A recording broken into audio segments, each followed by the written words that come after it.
আসসালামু আলাইকুম এভরিওয়ান। আপনারা কিন্তু অনেকেই আছেন, আপনাদের যে এনআইডি কার্ড রয়েছে সেই এনআইডি কার্ড হওয়ার আগেই কিন্তু আপনারা এনআইডি কার্ড ছাড়া কিন্তু আপনারা বিদেশ চলে গিয়েছেন, মানে আপনারা প্রবাসে গিয়েছেন। প্রবাসে যাওয়ার পর এখন কিন্তু আপনারা এনআইডি কিন্তু সবার ক্ষেত্রেই কিন্তু এখানে প্রয়োজন হয়। আপনি প্রয়োজনীয় কিছু করতে গেলে বা বড় ধরনের কিছু করতে গেলে কিন্তু আপনাদের অবশ্যই কিন্তু এনআইডি কার্ডের প্রয়োজন হবে। কিন্তু আপনাদের নাকি যে আপনারা যারা প্রবাসী রয়েছেন তারা এনআইডি কার্ড আপনারা করতে গেলে আপনাদের অনেকটাই বিভ্রান্ত হতে হচ্ছে। এটা কিন্তু আজকে আমাদেরকে একটি ভাই আমাদেরকে পেজে মেসেজ দিয়েছিল, মেসেজ দিয়ে কিন্তু তার এই দুঃখটি কিন্তু আমাকে প্রকাশ করেছে যে ভাই এটি নিয়ে কিন্তু একটি ভালো করে একটি ভিডিও বানান। সো সেই ভাইয়ের ক্ষেত্রে কিন্তু আমি এই ভিডিওটি বানাইতেছি যে তাদের কিন্তু তারা বিদেশে থাকে, তারা গেছে হচ্ছে আপনাদের যে এনআইডি কার্ড রয়েছে এনআইডি কার্ড তারা এখান থেকে করে নাই, না করেই কিন্তু তারা পাসপোর্ট করেই কিন্তু তারা ওখানে তারা কিন্তু প্রবাসে গিয়েছে। বিশেষ করে ওই ভাই হচ্ছে সৌদি প্রবাসী। সৌদি থেকে আমাকে বলছে যে ভাই এখানে কিন্তু আমাদের নতুন একটি নিয়ম কিন্তু চালু হয়েছে যে আমাদের সৌদি আরবে এখানে নিজে নিজে কিন্তু ব্যবসা করা যাবে। কিন্তু এই ক্ষেত্রে আমি যদি এখান থেকে আমার যে এনআইডি কার্ড এটি আমি করতে যাই, এখানে কিন্তু সে বলেছে যে তার যে পাসপোর্টটি রয়েছে তার পাসপোর্টের কিন্তু ওখানে সকল প্রকার ডিটেলস কিন্তু দেওয়া রয়েছে। এই ডিটেলস দিয়ে সে কিন্তু ওখানে যে ওই দেশে কিন্তু ওখানে অ্যাপেল করেছে, করার পর সে ওই দেশ থেকে বলছে যে আপনি বাংলাদেশে যাওয়ার পর তারা নাকি অনেকটাই বিভ্রান্ত করেছে যে আপনার এটা লাগবে এটা লাগবে, মানে এই নাম ভুল, বাবার নাম ভুল, নানার নাম ভুল, এগুলো নাকি সে বলেছে। সো সে আমাকে বলল যে ভাই আমি কিন্তু বাংলাদেশে যাই হচ্ছে ছুটিতে 1 মাস 2 মাসের জন্য। যাওয়ার পর আমি ওখান থেকে উপজেলায় গিয়েছে, যাওয়ার পর সে নাকি তার যে এনআইডি কার্ড রয়েছে সেটার জন্য অ্যাপ্লাই যে করেছিল সেটার জন্য সে কিন্তু বলেছে। বলার পর তাকে নাকি বলা হয় যে এখান থেকে অনেক কাগজপত্র চায়। সে কিন্তু বলতেছে যে ভাই আমি এখান থেকে প্রবাসে এসেছে মাত্র 1 মাস 1.5 মাসের এখানে ছুটিতে, তার নাকি অনেক সময় লাগবে, অনেক ঘোরাঘুরি করা লাগবে। আপনাদেরকে এখান থেকে আমি কিছু ভয়েস আপনাদেরকে আমি শুনিয়ে দিতেছি। দেখতে পাচ্ছেন একটি ভয়েস আমি এখান থেকে প্লে করে দিলাম।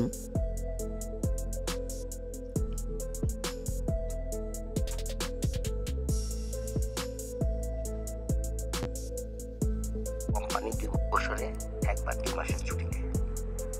তা আমি প্রত্যেকবারই 2 মাসের ছুটি গেলে একবার নির্বাচন কমিশনার যাই, যেটা কোনো রকম উদ্ধার করা যায় কিনা, প্রবাসী হিসেবে কোনো ধরনের স্যাক্রিফাইস করে কিনা। এরা আসলে প্রবাসী কিনা বুঝতেই রাজি না, বুঝছেন নি? বাংলাদেশের নির্বাচন কমিশনার অফিসে যারা বসে লোকালগুলিতে থানা পর্যায়ে, তো গেলে এরা এমন শর্ত দেয়, আমি তখন দেখি যে এই শর্ত যদি পূরণ করতে পারি তাইলে নির্বাচন এনআরডির পিছে আর নির্বাচন অফিসের পিছিয়ে করতে করতে আমার 2 মাস শেষ, আমার ছুটি যাওয়া বৃথা। পরে ভয় পেয়ে সেটা মনে করেন আর ঘোরাঘুরি বন্ধ করে দিই। আমি একটা বাইক কিনছি, সেই বাইকের ওই যে ডিজিটাল নাম্বার প্লেট পাইনি 10 বছর শেষের দিকে। কেন পাই নাই? গেলে কয় ভোটার আইডি কার্ড দেয়। Voter ID card number plate হয়ে গেছে, কিন্তু ভোটার আইডি কার্ড দিতেও পারি না, নাম্বার প্লেট আনতেও। দেখতেই পারছেন তারা কিন্তু ওখানে কতটা বিভ্রান্ত হচ্ছে। এর জন্য কিন্তু আমি এখানে সাজেস্ট করব যে আমাদের যে নির্বাচন কমিশন রয়েছে তাদেরকে বলবো যে যারা আমাদের বিদেশে রয়েছে মানে প্রবাসীরা রয়েছে তাদেরকে কিন্তু এখানে আমাদের পিতামাতার নাম কিন্তু এটি ভুল হতেই পারে, মানে আমাদের পরে যে আমাদের এনআইডি কার্ডগুলো রয়েছে এগুলোতে কিন্তু আমাদের এখান থেকে যে নামগুলো রয়েছে এগুলো কিন্তু এখানে সঠিকভাবে দেওয়া হয় না। এটি শুধু সবার ক্ষেত্রেই কিন্তু হয় যে নাম এখানে উল্টাপাল্টা হয়ে যায়।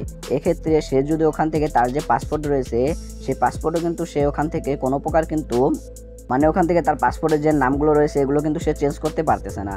চেঞ্জ করলেই তাকে নাকি ওই প্রবাস থেকে কিন্তু বাংলাদেশে পাঠিয়ে দিবে, এরকম কথা কিন্তু সে আমাকে বলেছে। দেখতে পাচ্ছেন এখানে কিন্তু তার সাথে কিন্তু আমার অনেক কথাই হয়েছে ভয়েসে। সে বলেছে যে ভাই এখান থেকে যদি আমি পাসপোর্ট যদি এখান থেকে সংশোধন করতে যাই, মানে পাসপোর্ট থেকে যদি আমি যে আমার নামটা রয়েছে মানে আমাদের মার নাম এগুলো যদি আমি এখান থেকে সংশোধন করতে যাই তাহলে কিন্তু ওখানে আমাদের প্রবাসী কিন্তু আর থাকতে দিবে না। এটি সংশোধন করতে গেলে কিন্তু আমাদের ডিরেক্টলি কিন্তু বাংলাদেশে যখন আমি একেবারে চলে আসব তখন কিন্তু আমাদের এটি কিন্তু এখান থেকে আমি চেঞ্জ করতে পারবো। তাছাড়া কিন্তু আমি বিদেশ থেকে ওখান থেকে যদি আমি চেঞ্জ করি তাহলে কিন্তু আমাদেরকে আর বিদেশ থাকতে দিবে না, এরকম কথা কিন্তু এরকম দুঃখ প্রকাশ কিন্তু সে আমাকে করেছে। এর জন্য কিন্তু আমাদের বাংলাদেশে যে কমিশনারগুলো রয়েছে তাদেরকে বলবো যে আপনারা কিন্তু যারা প্রবাসে থাকে তাদের এনআইডি কার্ড করার জন্য ভালো পরিমাণে একটি করে তাদের এনআইডি কার্ডটি আপনারা খুব জলদি মানে কোনো প্রকার বিভ্রান্ত না করে তাদেরকে আপনারা এনআইডি কার্ড করে দেন। এটি বাংলাদেশের যে কমিশন রয়েছে তাদের কাছে কিন্তু আমার এটি আবেদন রইল, আপনারা কিন্তু এটি অবশ্যই করবেন। এবং কি সে কিন্তু আমাকে এটিও বললো যে ভাই সামনে কিন্তু এখন নির্বাচন, এর জন্য কিন্তু আমাদের যে ডক্টর ইউনূস রয়েছে আমাদের বাংলাদেশের দায়িত্বে, সে কিন্তু এখানে বলে দিয়েছে যে তারা কিন্তু আমাদের অনলাইনের মাধ্যমে কিন্তু এখান থেকে ভোট দিতে পারবে, মানে অনলাইনের মাধ্যমে কিন্তু এখানে তারা বাংলাদেশে ভোট দিতে পারবে। এটি কিন্তু আমাদের আইন কিন্তু চালু হয়ে গেছে, বাংলাদেশ থেকে কিন্তু এটি বলে দিয়েছে। এখন যদি তারা যদি এনআইডি কার্ডই যদি না করতে পারে তাহলে তারা কিভাবে এখান থেকে তারা ভোটটি দিবে, এবং কি তাদের যে দলটি রয়েছে সেই দলে তারা কিভাবে ভোট দিবে, তাদের কিন্তু এনআইডি কার্ডটাই কিন্তু তারা করতে পারতেছে না। সো এটি কিন্তু আমি বাংলাদেশের যে কমিশনার রয়েছে তাদেরকে কিন্তু আবেদন করব যে তারা যেন এটি কিন্তু আপনারা একটু আপনারা যাচাই করবেন, মানে আমাদের প্রবাসে যারা থাকে তাদের এনআইডি কার্ডটা আমাদের খুব জলদিভাবে যেন করে দেওয়া হয়, কোনো বিভ্রান্ত যেন না করা হয় তাদেরকে। তারা কিন্তু অনেক কষ্ট করে কিন্তু তারা প্রবাস থেকে আমাদের বাংলাদেশে কিন্তু এখানে রেমিটেন্স পাঠায়, সেটি নিয়েও কিন্তু সে অনেক কিন্তু এখানে আলোচনা করছে। আপনাদেরকে আমি এখান থেকে কিছু ভয়েস কিন্তু আপনাদেরকে আমি শুনিয়ে দিতেছি। সৌদি দূতাবাসের কথা হলো যে আপনি সৌদি আরবে যেহেতু আসলে আপনি পাসপোর্ট পরিবর্তন করতে পারবেন না, পাসপোর্টের ইনফরমেশন থেকেই থাকবে, পাসপোর্টের যে ইনফরমেশন আছে সেটা দিয়ে সেটা এনআইডি করে ফেলেন। আপনি যখন সৌদি আরবে একবারে ছেড়ে দিবেন, যখন বাংলাদেশে চলে যাবেন, তখন যদি আপনি মনে করেন আপনার এনআইডি কার্ড পরিবর্তন করা দরকার, তখন আবার সেই অরিজিনাল বই করে নেবেন, মা বাবার ভোটার আইডি কার্ড কিংবা যেখানে যেখানে ভুলগুলি আছে সেগুলো শুধরাই নেবেন। কিন্তু এখন শুধরে দিতে গেলে ঝামেলা হবে। যেমন আমার আম্মার নাম হচ্ছে জরিনা বেগম, কিন্তু ওনার আমি 2008 সালে সৌদি আরবে আসি, তখন ভোটার আইডি কার্ড চালু হয়নি, 2008 থেকে এই পর্যন্ত আসি। মনে করেন আমার আম্মার নাম ছিল জরিনা বেগম, আমার পাসপোর্টও লেখা আছে জরিনা বেগম, পিএমইটি কার্ডেও লেখা আছে জরিনা বেগম, কিন্তু আমার আম্মুর যে ভোটার কার্ড এটার ভিতরে লেখা রাখছে রিনা বেগম। যখন ভোটার আইডি কার্ড করতে গেছে এই যে রিনা বেগম লেখছে, আমার আম্মা বলছে জরিনা বেগম। দেখতেই পারছেন ওখানে কিন্তু যারা সৌদি রয়েছে তাদের কিন্তু ওখানে কথা হচ্ছে, তারা কিন্তু পাসপোর্ট কিন্তু এখানে পরিবর্তন করতে পারবে না। তারা যে পাসপোর্ট পরিবর্তন করতে পারবে না, তারা পাসপোর্ট পরিবর্তন না করেও কিন্তু তারা যে এনআইডি কার্ড সেটাও কিন্তু তারা করতে পারতেছে না। এখান দিয়ে কিন্তু তারা কিন্তু একটি বিভ্রান্ত কিন্তু হয়ে গেছে। দেখতেই পারছেন সেই ভাইয়ের কিন্তু ভয়েস আপনারা শুনতেই পারলেন। সে কিন্তু এখানে বললো যে সৌদি থেকে তাদেরকে বলে দেওয়া হয়েছে যে আপনারা আপনাদের যে পাসপোর্টটি রয়েছে সেটি কিন্তু পরিবর্তন করতে পারবেন না, সেটি পরিবর্তন করতে পারবে না ভালো, কিন্তু বাংলাদেশে তো তারা বাংলাদেশের নাগরিক, তারা কিন্তু বাংলাদেশে এখান থেকে তারা কিন্তু এনআইডি কার্ড কিন্তু খুব সহজেই পেয়ে যাওয়ার কথা, কারণ তারা কিন্তু ওখানে প্রবাসে থাকে। সে কিন্তু এখান থেকে অ্যাপ্লাই করেছে, অ্যাপ্লাই করার পর ওখানে নাকি অনেক ভুল ধরে, তাই সে কিন্তু এখানে ভয়েসটা দিয়েছে, আপনারা কিন্তু ভয়েসটা এখানে শুনতেই পারলেন। কিন্তু তাদেরকে সৌদি থেকে বের করে দেওয়া হবে। এখানে সে কিন্তু আরও কিছু ভয়েস দিয়েছে, আপনাদেরকে এখানে শুনে দিতেছি। তারা কিন্তু ওখান থেকে আমাদের বাংলাদেশে যে টাকা পাঠায় এটি নিয়েও কিন্তু তারা ওখানে খুব বিভ্রান্ত রয়েছে, সেটি নিয়েও কিন্তু সে একটি ভয়েস দিয়েছে, এটিও কিন্তু আপনাদেরকে এখানে আমি শুনিয়ে দিতেছি।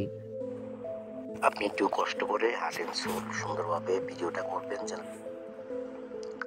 তখন ভাই সৌদি এম্বাসি বললো যে আপনি এই যমুনা নিয়ে এত প্যারা নিতেছেন কেন? আপনি একটু করে হাসেন, সুন্দরভাবে ভিডিওটা করবেন যেন এটা প্রফেসর ইউনূস অথবা পররাষ্ট্র মন্ত্রণালয়ের দায়িত্ব যে আছে আইন মন্ত্রণালয়ের আসিফ নজরুল সাহেব ওনাদের চোখের সামনে যেন যায়, গেলে ওরা হচ্ছে এটা ফ্রেন্ডলি দেখবে আর কি বিষয়টা। আমরা 2008 সালে বাইরে আসছি, এরকম আমার মতো অনেক মানুষ এম্বাসি দেখলে দেখা যায় মানুষের কি যে পেরেশানি শুধু ভোটার আইডি কার্ড নিয়ে। তার কারণ হচ্ছে বাংলাদেশের জমি কিনতে গেলে তো মনে করেন ভোটার আইডি কার্ড ছাড়া হয় না। হ্যাঁ, তো এই বেড়াগুলি আমরা অযথা দিতেছি, অযথা। বাংলাদেশে যেখানে রোহিঙ্গারা টাকা দিয়েছিল ভোটার আইডি নেয়, তারপরে পাসপোর্ট বানায় আর আমরা বাংলাদেশের খাটি না করি, আমাদের বাংলাদেশের ব্যাংক অ্যাকাউন্ট আছে, পাসপোর্ট আছে, বিএনপি কার্ড আছে, তারপরও নির্বাচন কমিশনার হারামজাদাগুলি আমাদের সাথে এই অবস্থা করে। দেখতেই পারছেন সে কিন্তু ওখানে বলতেছে সে একা কিন্তু ওখানে বিভ্রান্ত হচ্ছে না, এটি নিয়ে কিন্তু প্রবাসে যারা রয়েছে অনেক মানুষ, মানে 100%-এর ভিতরে 90%-ই কিন্তু তারা কিন্তু এই ধরনের যে সমস্যাগুলো রয়েছে এই সমস্যার ভিতরে কিন্তু রয়েছে। সো যারা আমাদের নির্বাচন কমিশনার রয়েছে তাদেরকে কিন্তু এখান থেকে আমি সাজেস্ট করব যে আপনারা কিন্তু তাদের বিভ্রান্ত না করে তাদের যে এনআইডি কার্ডটি রয়েছে সেটি কিন্তু আপনারা জলদি কিন্তু করে দেন। আর আপনারা যারা প্রবাসে রয়েছেন তারাও কিন্তু এখানে চেষ্টা করবেন যে আপনাদের যে ঠিকানাগুলো রয়েছে এগুলোও কিন্তু আপনারা ঠিকঠাক মতো দেওয়ার কিন্তু এখানে চেষ্টা করবেন। আর আমাদের বাংলাদেশে যে কমিশনারগুলো রয়েছে তারাও কিন্তু আপনারা এখানে চেষ্টা করবেন যে যারা এখানে আমাদের প্রবাসে রয়েছে তাদের যে এনআইডি কার্ডগুলো রয়েছে এগুলো কিন্তু খুব জলদি কিন্তু করে দেওয়ার জন্য। আপনারা যারা প্রবাসী ভাইরা আছেন আপনাদের কথা কি বলবো ভাই, আমরাই তো বাংলাদেশে থেকে আমরা যে বাংলাদেশে এনআইডির জন্য আবেদন করেছি, আমাদের এনআইডি তো এখন পর্যন্ত হয়নি। এই দেখতেই পারছেন আমি কিন্তু এখান থেকে মার্চ মাসে কিন্তু এখানে আমি এনআইডির জন্য কিন্তু এখানে আমি আবেদন করেছি, মানে আমি এনআইডির জন্য কিন্তু এখানে আমি মার্চ মাসে কিন্তু এখানে আমি ছবিও উঠে এসেছি এবং কি আমাদের যে ফিঙ্গারপ্রিন্ট সব কিছু কিন্তু আমি মার্চ মাসে এখানে দিয়ে এসেছি। দিয়ে আসার পর এখান থেকে কিন্তু আমাদের ফোনে যে মেসেজ আসে, মানে আমাদের অনলাইনের মাধ্যমে আমাদের যে এনআইডি কার্ড দেওয়া হয় 15 দিনের ভিতরে, সেটি কিন্তু ফোনে কোনো প্রকারেই কিন্তু এখানে নাম্বার আসেনি এবং কি কোনো প্রকার কোডই কিন্তু আসেনি এবং কি আমাদের এখানে এনআইডির যে নাম্বারটি রয়েছে এটি দিয়েও যদি আমরা অনলাইনে যদি এখানে সার্চ করি তাও কিন্তু আমাদের যে এনআইডি কার্ডটি রয়েছে সেটাই কিন্তু আমাদের আসে না। আমরা এখানে বাংলাদেশে থেকেই কিন্তু আমরা এখান থেকে এনআইডির জন্য আমরা এখানে অ্যাপ্লাই করি, তাও কিন্তু আমরা এনআইডি কার্ড এখানে পাচ্ছি না। এটি আমি আপনাদেরকে লাইভ প্রুফ আমি এখানে দেখিয়ে দিতেছি। দেখতেই পাচ্ছেন আমি এখানে গুগল ক্রোমে চলে আসলাম। চলে আসার পর আমাদের যে এনআইডি সার্ভারটি রয়েছে সেই সার্ভারটি এখানে আমি সার্চ করে দিতেছি। দেখতেই পাচ্ছেন এনআইডি সার্ভার, এটি আমি এখানে সার্চ করে দিলাম। সার্চ করে দেওয়ার পর এই যে এনআইডি সার্ভারটি রয়েছে এটির ভিতরে আমি এখান থেকে চলে আসলাম। চলে আসার পর এখান থেকে আমি আমার যে এনআইডি নাম্বারটি রয়েছে সেই ফর্ম নাম্বার সেটা এখানে দিয়ে দিলাম। দিয়ে দেওয়ার পর এখান থেকে আমরা বয়স এবং কি তারিখ এবং কি মাস এখানে আমি দিয়ে দিতেছি। দেখতেই পাচ্ছেন এখানে আমি দিয়ে দিলাম। দিয়ে দেওয়ার পর এখন এখানে আমাদের একটি নাম্বার দিতে হবে। এখানে নাম্বারটি রয়েছে সেই নাম্বারটি আমি কিন্তু এখানে বসিয়ে দিতেছি। দেখতেই পাচ্ছেন নাম্বারটি এখানে বসিয়ে দিলাম। বসিয়ে দেওয়ার পর এখন আমি এখানে ক্লিক করে দিলাম। ক্লিক করে দেওয়ার পরে দেখতেই পাচ্ছেন এখানে কিন্তু আমাদের দেখাচ্ছে যে আমাদের এনআইডিটা কিন্তু এখন পর্যন্ত কিন্তু এখানে হয়নি। মানে আমাদের এনআইডির জন্য আমরা কিন্তু আবেদন করেছি হচ্ছে মার্চ মাসে, কিন্তু এটা হচ্ছে আমাদের নভেম্বর মাস, কত মাস হয়ে গেল এখনও কিন্তু আমাদের এনআইডি আসার কোনো কিন্তু পরিকল্পনা নাই, মানে কোনো প্রকার কিন্তু কোনো কথাই নেই। এর জন্য কিন্তু আমি উপজেলায় গিয়েছিলাম। যাওয়ার পর ওখানে আমরা কথা বলার পর সে বলতেছে যে এটি এখনও কার্যকরী চলতেছে, মানে এখনও কিন্তু এই এনআইডি কার্ডের কাজ চলতেছে। আমাদের এনআইডি কার্ড কবে আসবে তারাও কিন্তু ওখানে নির্ধারিত টাইম কিন্তু বলতে পারতেছে না। তো এটির জন্য কিন্তু বাংলাদেশে অনেকটাই কিন্তু এটির জন্য কোনো মূল্যায়নই কিন্তু করা হচ্ছে না। যে আমাদের কমিশন রয়েছে তারা কিন্তু এটি নিয়ে কোনো মূল্যায়নই কিন্তু করতেছে না। সামনে যে নির্বাচন এটি নিয়ে কিন্তু তাদের কোনো মাথা ব্যথাই নেই। শুধু একটি দিয়েছে যে আপনারা খুব তাড়াতাড়ি কিন্তু যারা কম বয়সে রয়েছে 2007-এর ভিতরে তারাও কিন্তু এখান থেকে এনআইডি কার্ড করতে পারবে। কিন্তু আমরা এনআইডি কার্ডের জন্য আবেদন করে দিয়েছি এবং কি ছবি উঠে এসেছি, কিন্তু এখন কিন্তু আমরা এখান থেকে এনআইডি কার্ডও পাচ্ছি না। আমরা আবার যোগাযোগ করতেছি, তারা বলছে যে আসতে কিন্তু দেরি হবে। সেটাই কিন্তু আমাদের বর্তমান পরিস্থিতি বাংলাদেশের। আর যে ভাই আমাকে সাজেশন করেছেন ভাই এটি নিয়ে ভিডিও করেন, ভাই আপনাকে অসংখ্য ধন্যবাদ। আপনাদের যদি আরও কোনো প্রকার যদি সমস্যা হয়ে থাকে সেটি কিন্তু আপনারা আমাকে ডিরেক্টলি ফেসবুক পেজে কিন্তু আপনারা আমাকে নক দিয়ে আমার সাথে কন্ট্যাক্ট করতে পারেন এবং কি আপনাদের কি সমস্যা সেটি কিন্তু আপনারা আমাকে জানাতে পারেন, যে সেটি নিয়ে কিন্তু আমরা ভিডিও দেওয়ার কিন্তু চেষ্টা করব। সো এই ছিল কিন্তু আজকের ভিডিওটা যদি ভালো লেগে থাকে ভিডিওতে একটি লাইক দিয়ে চ্যানেলটি সাবস্ক্রাইব করে পাশে থাকুন। দেখা হচ্ছে একটা নতুন ভিডিওতে। ততক্ষণ সুস্থ থাকবেন, ভালো থাকবেন। আল্লাহ হাফেজ।